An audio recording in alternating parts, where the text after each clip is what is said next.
It's so healing to be in a space like this. Sorry. You know, I grew up, and a lot of us who are LGBTQ+, grew up in an environment, or are growing up in an environment, where we are not welcomed, where we are not embraced, and we are not held the way this was being held. And I know some of you might be thinking, wow, she's making such a big deal out of gay pride. Look at what she's making us do. She's making us wear leis and Mardi Gras beads. And, and we got cool sunglasses too, so if you want those, right, they're all out in the lobby. It's so important, I can't even tell you how important it is, that we as a spiritual community are as out and as loud as we can possibly be.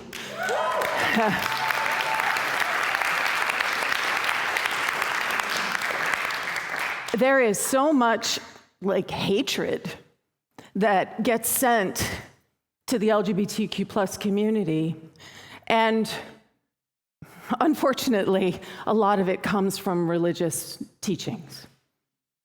And so for a spiritual community to come together and truly be loud and truly be out and truly be supportive and to be an ally and an advocate and to, celebrate the diversity and unapologetically inclusive nature that is unity, sends a message,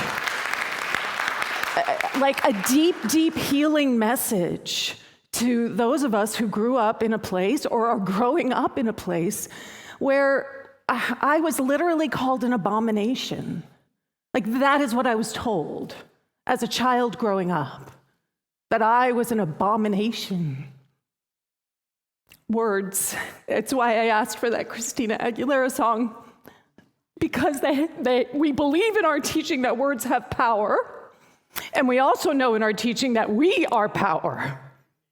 Right? And that we have the power to remake those words. We have the power to shift, to change the meaning of words. And the LGBTQ+ community is so good at that. We've taken words that people have thrown at us as slurs and said, oh, no, that is not a slur. That is who we are, queer. We stand in this, right? So that it's not something to be ashamed of. It's not something that we have to hide behind a bushel. So whenever I think of gay pride, the word that comes up for me always, again and again and again, is resilience. Resilience. And if you remember my talk about grit, right, resilience is one of those main components of grit, right? Guts, resilience, what's the I? The T is tenacity. No, it'll come to me. It'll come to me. But resilience is one of the key components to grit. And grit is what enables us to keep going. Grit is what enables us to be able to navigate when the world seems against us, when things do not seem to be going our way, when things do not seem to be supportive of our very understanding of who we are.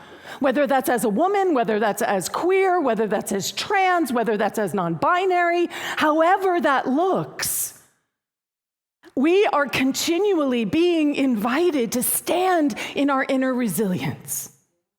Because as I grew up being told that there was something innately wrong with me, that somehow how I was born this way, that there was something about that made me wrong, evil, the something inherently. Now, that's not unique just to the LGBTQ+ community, right? How many people in here have heard things said about them that they've absorbed and thought, oh, that truly is who I think I actually am? And that's what creates shame. Shame is thinking that there's something inherently wrong with me. And yet I know that we are made in the image and likeness. I was told that God hated me. And it took me a really long time to figure out that it wasn't God that hated me. It was the people who were interpreting word, scripture, that hated me. We can twist scripture to mean anything we want it to mean. Unity's so good at that, right? Right? We can twist it, we can torque it, and a whole lesson around the historical Bible around homosexuality, gayness, queerness is like another talk, right? In fact, it's probably a class. So when we are caught up in shame, we feel, oh, good, somebody's staying with me. My wife is staying with me on the PowerPoint, because once again, I forgot my clicker. When we're caught in shame, we feel trapped, we feel powerless, and most horrifically, we feel isolated. We think we're alone in it. And separation, as we know in Unity's teachings, is the main cause of our suffering. When we feel separate from the wholeness that is our true nature, we suffer. So when we are caught in a shame spiral, we are caught up in that isolation, and we are caught up in this false belief that somehow we are separate. And what resilience gives us instead is resilience gives us a sense of connection. Resilience gives us a sense of empathy because we're connecting with other people. It gives us freedom to be able to choose, as Tom read in the reading. We get to choose how we are going to stand in whatever is alive in our life. And then it also gives us then our sense of power. And I talk a lot about this in Unity, our sense of spiritual authority, the awareness of our spiritual capacity, and that spiritual capacity is stronger and more powerful than any law passed by a human. I mean, terrifyingly enough, do you know we're halfway through 2022, and there are over 240 anti-LGBTQ plus bills already proposed in this country. And the majority of them are focused on trans. Right? Trans is our leading edge right now in consciousness. It's the place where our country is really struggling. And it is so important that we come together like this, and that even if you are an ally or an advocate, that you are as out loud and as proud, because this message is not going to just easily filter its way into the LGBTQ plus community. There's just too much wounding. It's a really, really sore space. Now, I am living proof that when we find this teaching, the healing that is possible, so this is part of my mission, this is part of my purpose, is to share the power of this teaching, to share the healing power that this teaching has to move us away from the shame and into the place, the space of empowerment and resilience. Let's roll back time a little bit. 1987. And in 1987, for the first time ever, the AIDS Memorial quilt was displayed at the Washington Memorial, on the mall. And so the first Lesbian and Gay March, so we used to not be a parade, folks, let me be really clear. It was a march. So the first march actually happened in 1979. And about 100,000 people showed up. No emails, no cell phones, no social media. 100,000 people showed up for that. In 1987, 500,000 people showed up. No phones, no cell phones, no email, right? This number of people was shocking at the time. Like shocking that many people showed up. And we now take for granted that we gather and we march, and when we're angry and when we're frustrated, we go out and we march in the streets. And we owe that to the civil rights movement, right? And can you go to the next slide, honey? And particularly, I believe we owe it to this man, Bayard Rustin, who was a gay Black man who worked in Martin Luther King's. He's actually one of the people that moved Martin Luther King away from violence to nonviolence. So the first time they met, Martin Luther King was not still completely sold on nonviolent, on the pacifist perspective. And through his interactions with Bayard, he began to shift and change. And as you can imagine, in the 50s, there was tension around Bayard's homosexuality, as he called himself back then, right? But he was always out about it. And so sometimes he would have to take a back seat to what was happening in the civil rights movement, depending on how much anger and vitriol it was taking. And then in 1963, Martin Luther King was getting concerned because he felt like the energy of the movement was starting to flag. And so he called this man up and said, organize the march. It had been his idea to organize a march. And so he did. In 2 months, he organized the march that we all know as Martin Luther King's very famous I Had a Dream speech. That he was one of the main players in that. And the LGBTQ plus community took that lesson and moved it forward, right? Continued to grow into what does it mean? And a lot of it came out of AIDS. A lot of it came out of the frustration with the lack of responsiveness around what was happening with AIDS at the time. So this march started off in Washington as a protest and a memorial. It was both of those things, and I was there. I remember walking on the mall, and it was just dead silent. 500,000 people walking amongst the quilt sections, and it was dead silent except for the tears. And then we went on the march. And I was there with my best friend, DeeAnn, and he was out. I was not yet conscious of anything yet at that point in my life. And when gay folks, when queer folks decide they're going to march, there's always people who are very upset about it. Actually, on our Facebook page, just today, there's already homophobic comments from the post about us having a pride service today. All right? So it's happening now.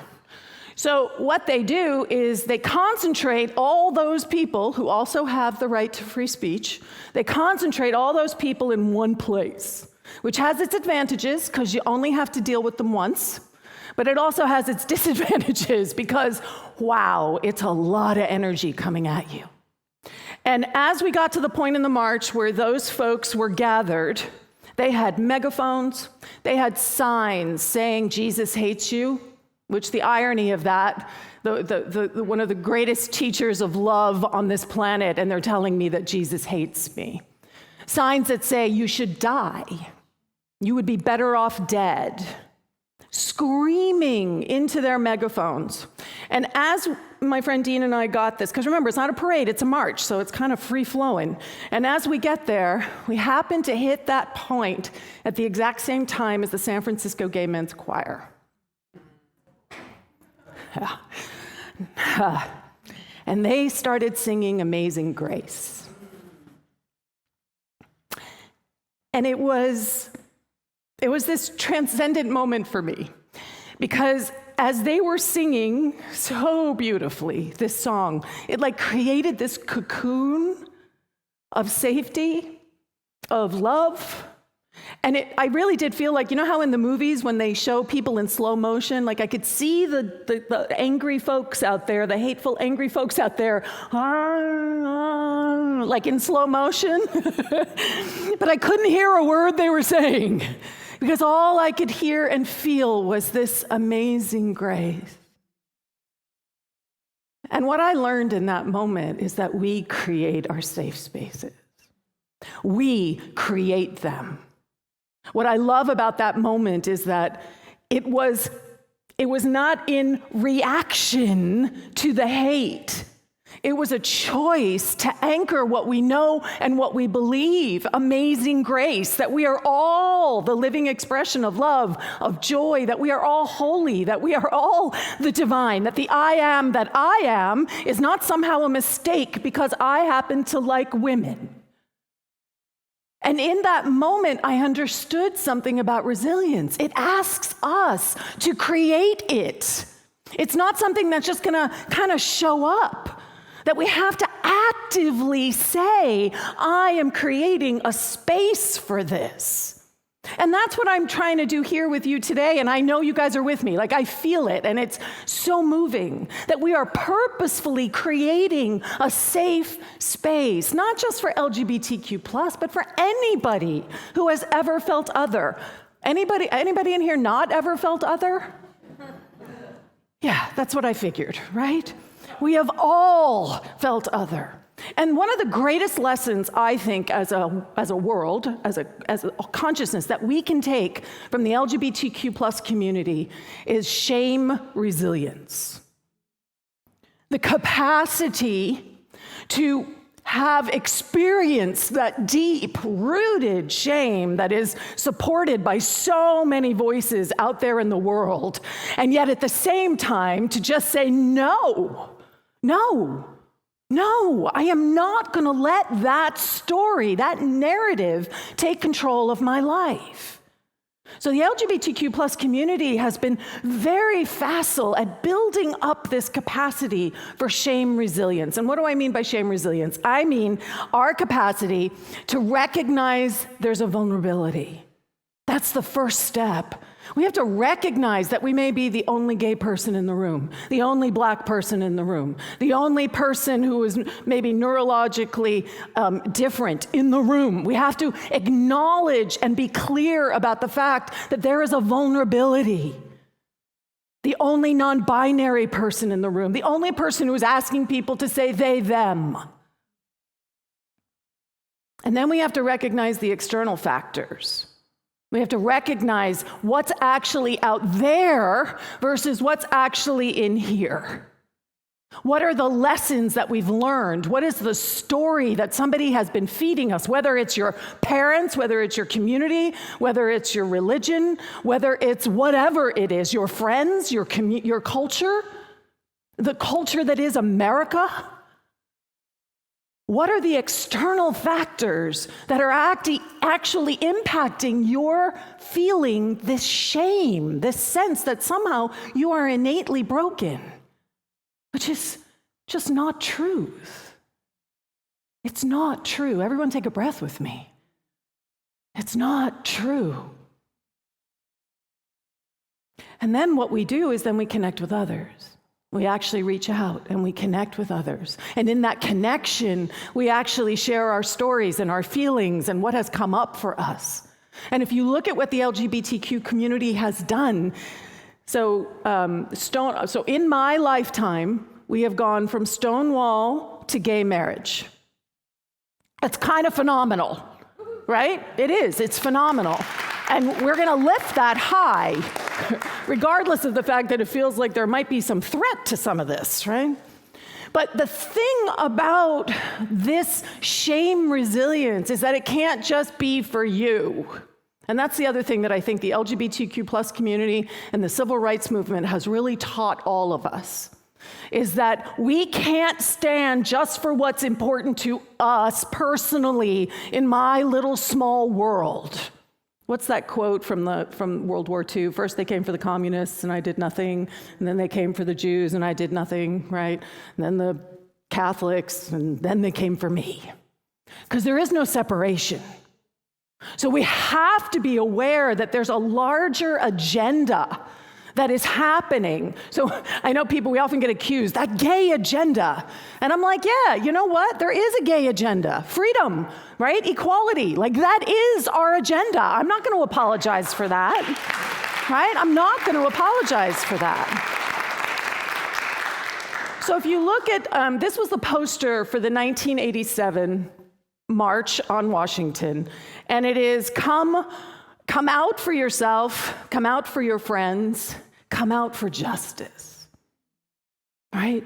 And this is the piece we have to begin to really step into, that there is our own individual authenticity that we are being invited to own and to stand in, and there is also this global solidarity that we cannot ignore because they are one and the same. And I believe that the reason why our gay agenda of freedom and equality has moved as quickly as it has is because the agenda was so big. Because it wasn't just about one thing. It may have started out about AZT and medication for AIDS, but it did not stay there. It continued to grow and evolve. And it was a bumpy ride. I remember when gay marriage first came up within the gay community, and I will tell you, there were a lot of queer folks who were like, why would we want that heteronormative thing? Why would we want to engage in that? Women were chattel, right? And yet we now understand, at least I do, that I went to see Hannah Gadsby. She did Nanette and Douglas. Last night she was at the Fox in Oakland. And she was talking about how you don't marry for love. You marry for administrative privilege. And I thought that was just brilliant. And the LGBTQ plus community understands that perhaps in a way that other people don't. That if you love somebody, you can just be with somebody. But marrying someone means that you gain all this administrative privilege that goes along with that. And that's what we were fighting for, right? The right to have those privileges. So it is changing. The world is changing. And I know it's been a hard week, but I'm going to stay on the optimistic end of this spectrum because it is totally changing. So this slide shows a Gallup poll that was taken in 2020. And I have more updated information. So if you take a look at what's happening, look what happens when Gen Z comes online. Look at what happens. They're the red bar, right? So in 2020, 5.6% of US adults identified as LGBTQ+, right? And you can see how huge the percentage is for the Gen Z. 15.9% identify as LGBTQ+, and that was in 2020. So if we go to the next slide, this is the same graph, only on its side, right? Look what happened in just 1 year, and then click the next slide, honey. 1 year. Every one of those, except for the traditionalists who sadly are leaving us and transitioning off the planet, right? But every single area, can you toggle back and forth, honey? Every single one has grown. It's not just Gen Z. It's every single generation is standing in awareness of what is possible that perhaps they never thought was possible before. So now, at this point in time, 1 in 5 adult Gen Zs identify as LGBTQ+, more than 20%. And the number that identify in the country that are out is 7.1%. So in 2 years, we went from 5.6 to 7.1. The world is changing. Old ideas are falling away. The stigma that I grew up with is not something that Gen Z is steeped in the same way. They have had other role models. They have had other ways for them to understand options, possibilities, potential. Right? Gen Z is amazing. I just want to say that. If there's any Gen Z in the house, you guys rock, right? They do. If you're watching online, you rock. They inspire me on a daily basis. I cannot keep up with them, and I try, right? I really try. I've had to update the flag that's the background for this 3 times in 1 year. Because every time there's a new flag that comes out adding another part of the alphabet soup that is the LGBTQ community. Right? So in 1 year, there's 3 flags that I've had to keep updating. They are moving so fast in consciousness. And what they care about is authenticity. What they care about is being true to yourself and being compassionate about what's happening in the world. They get this personal authenticity and global solidarity piece. They get that. And they are changing the world. That is what is happening right now. So where are you in this? Are you still sitting in your safe little space? What has always been comfortable for you? What has always been familiar for you? You know the thing that you're not doing. You know the thing that's calling to you that perhaps you keep putting off to the side because you don't think you're strong enough or resilient enough. come out wherever you are, right? Come on out. The water's fine. And it does ask something of us. So coming out as queer was nowhere near as challenging as when I came out as a spiritual being. Right? So I came out as queer, and I was in a theater world, and so basically it was like this non-blip for all my friends. They were like, oh, okay, that's a little interesting, sure. My parents went through what my parents had to go through. My family sort of navigated that, which they did. But when I became a spiritual being, when I became a minister, and I was sharing with my queer community that I was a minister, that's when I got all the narrative that people normally get when they come out as being queer. Do I know you? Do I still know you? Who are you now? You've been hiding something from me. I don't know if I can trust you anymore because of this. I don't feel as if you're safe anymore because of this. And let's put this in context. As I started from the beginning, there is a tremendous amount of religious wounding in the LGBTQ plus community. So here I am saying I am a minister, and immediately they think she believes that I'm an abomination. That's where we go, because it's in there, right? So I had to stand in that place of resilience and be present and love them and just show them like I'm still me. In fact, I'm more of me than I ever was before. And I'm not, and the amount of stuff you're saying about well, I don't believe that. I believe this. And the education works and it all, but that time period required that I stand in the uncomfortable. I stood in the place where people said or thought they didn't know who I was.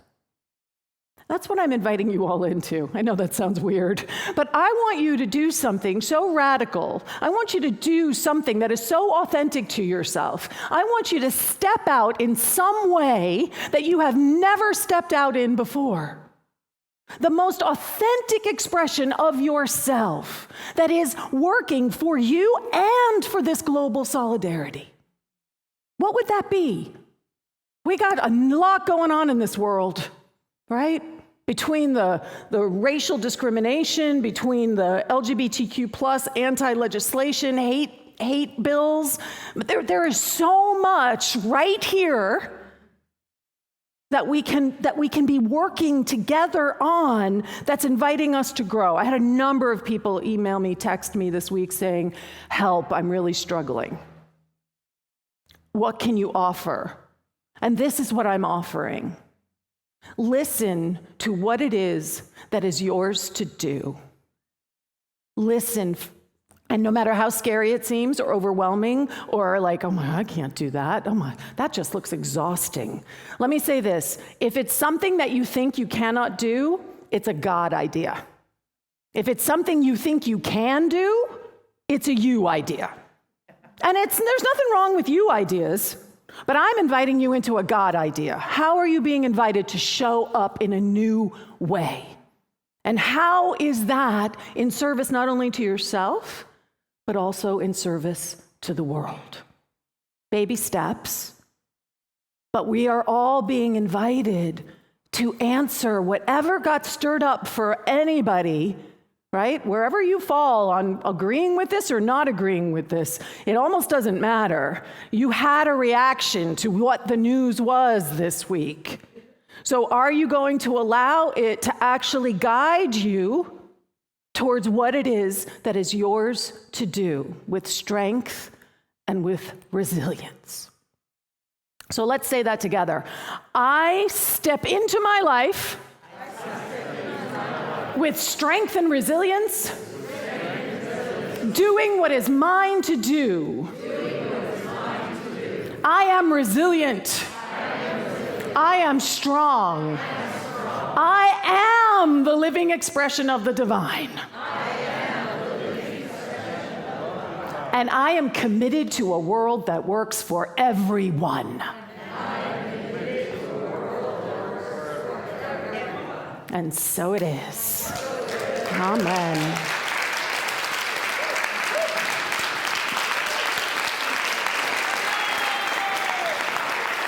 I love you guys.